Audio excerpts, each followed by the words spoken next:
இந்த சமூகத்தில் இன்று வரை பாலியல் வன்புணர்வுக்கு ஆளாக்கப்படுகிறவர்கள் பெண்கள். அந்த பெண்களிடம் போய் எல்லோரும் சொல்கிறது, உன்னிடத்தில் வந்து ஒருவன் உன் வாயை தொட்டால் அல்லது தொடக்கூடாத இடத்தில் தொட்டால் அது பேட் டச் என்று பெண்களிடத்தில் கற்பிக்கின்ற இந்த சமுதாயம் ஏதாவது ஒரு ஆணிடத்தில் போய் இந்த இடத்தில் நீ பெண்ணை தொடக்கூடாது என்று ஆணுக்கு இந்த சமூகம் கற்பித்திருக்கிறதா என்றால் இல்லை. அந்த இடத்தில் உளவியலாக முதலில் இந்த சமூகம் தோற்று போகிறது. ஆண் பிள்ளைகளுக்கு கற்பித்துக் கொடுக்க வேண்டும். எப்படி உனக்கு கால் இருக்கிறதோ, கண் இருக்கிறதோ, வாய் இருக்கிறதோ, மூக்கு இருக்கிறதோ, தலைமுடி உனக்கு எப்படி இருக்கிறதோ அதே போலதான் பெண்ணுக்கும். அவள் உனக்கு சக பாலினம் தான். உனக்கு எப்படி அடித்தால் வலிக்குமோ, உனக்கு எப்படி குத்தினால் ரத்தம் வருமோ அதே போலத்தான் பெண்களுக்கும் என்கின்ற சமூக உளவியலை குழந்தைகளிடத்தில் ஏற்படுத்தாது நாம் எந்த விதமான மாற்றத்தையும் இந்த சமூகத்தில் காண முடியாது. என்னடா தெரியும், 10 வயது குழந்தைக்கு வெளிப்படையாக பேசுவோமே, 2 வயது சிறுமி 3 வயது சிறுமிக்கு அந்த உறுப்பினுடைய பலன் என்ன என்று கூட தெரியாது.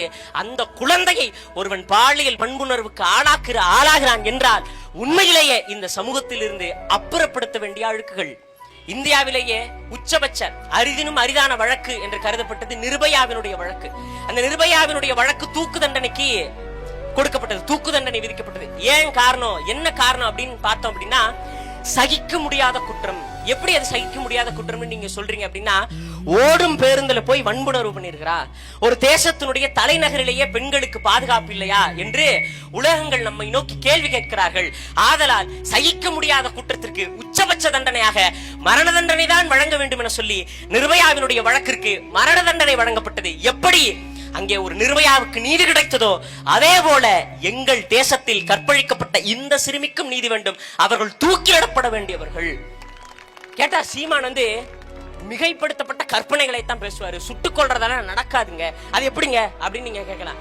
அப்ப சவுதி அரேபியாவிலும் ஈரான்லயும் சுட்டுக் கொள்றாங்களே, அது மட்டும் எப்படி நடைமுறையில இருக்கு?